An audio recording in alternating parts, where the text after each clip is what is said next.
Hi, I'm Dana, and today I'm going to show you how to use SeeSaw, which allows teachers to create student-driven digital portfolios. So the first thing we'll do is click on the Sign Up Free button in order to create an account. And we'll click on I'm a Teacher, although students and parents also can use it and can sign in this way as well by clicking on I'm a student or I'm a family member. So you'll put in your first name, your last name,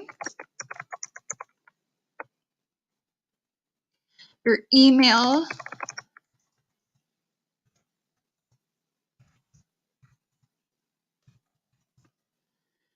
and a password.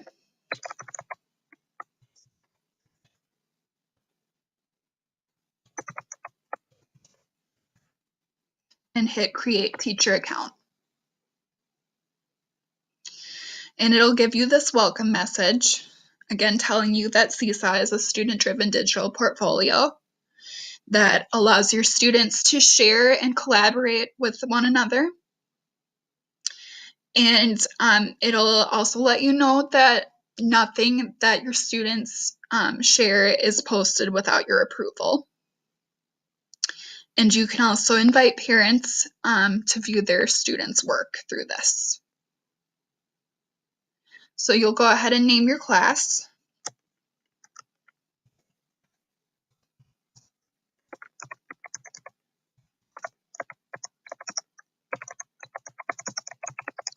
And select the grade level and hit the green checkmark button.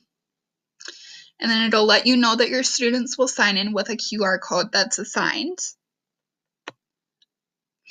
And here you can add your students to the accounts. So I'll put in some sample student names.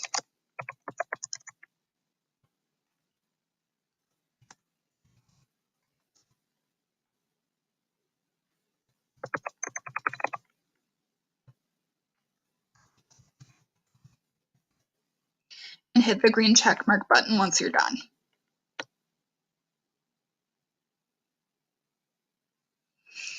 So then it takes you to your class page. And here on the right side, you can see your students' names. If you click on your student's name, it brings you to your journal where it shows anything that the student uploads to their journal or anything that you upload to the student's journal. And in order to upload something to the student's journal, you'll click on the green plus button and select Post to Student Journal. And you can add any of these 6 options. So you could take a photo of a student's work or a video of a presentation they do, or any drawings, files, notes, or links that pertain to their work. And you can go ahead and upload those. But for now, we will exit that.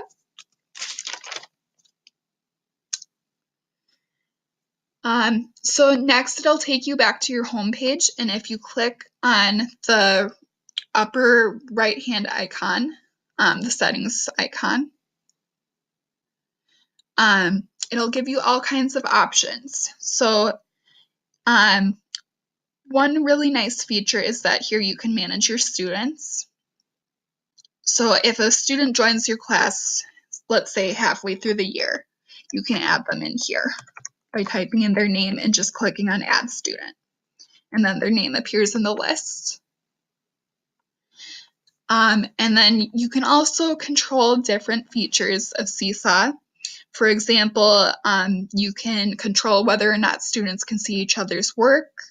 You can control whether new items require your approval before they're posted, which is usually a good practice because that way you can prevent any cyberbullying that might occur if you're approving anything before it's posted.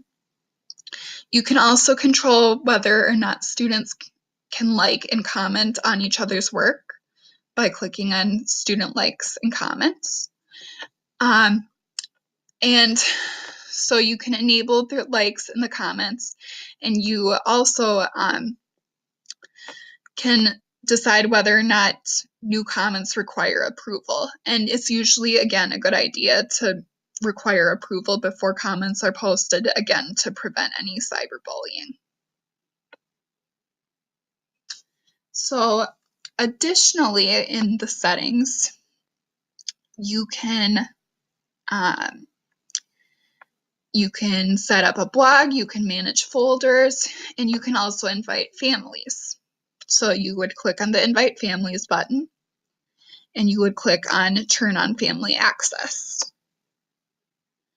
And it'll give you the option either to print paper invites or to send an email invite. So if you wanted to send the email invite, you'd click on View Sample Email, and it gives you this generated email, and you can copy and paste that into the body of an email and send that to parents to invite them to join SeeSaw. And there's a button right down here that says Copy Email.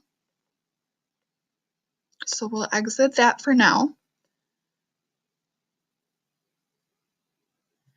And there's a lot of other things that you can do with your SeeSaw account. For example, if you click on the Inbox button right here, you can see messages from parents or family members. Otherwise, you can also see notifications of any student activity if a student posts a new work for you to approve. Additionally, there is the Skills tab. The Skills tab is actually a paid feature of SeeSaw. So since that's something that you have to pay for, I won't be using that. But if you want to pay for that, that's totally fine. Another feature of SeeSaw is that you can create a blog. So if you wanted to do that, you would just click on the blog button right here, as I just did, and then you would click on Learn More. And here it just tells you a little bit about how the blog works.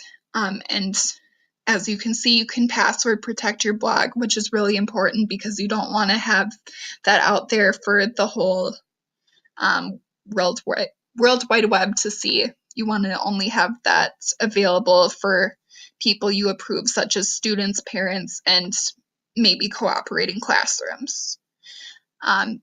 Also, you can see here that on the blog, all the posts that are published to the blog need to be approved by the teacher first, which is also really great. And another benefit of having a blog set up on SeeSaw is that you can connect your blog with other classroom blogs, which is great for collaboration purposes. So the blog feature is totally optional, but if you do choose to use it, like I said, it's a great tool for collaboration, and it only takes a minute or two to do so. So those are some of the main features of SeeSaw, and I hope you found this tutorial informative and that it helps your students to share the work that they're proud of and helps parents to see what your students are learning each day in your classroom.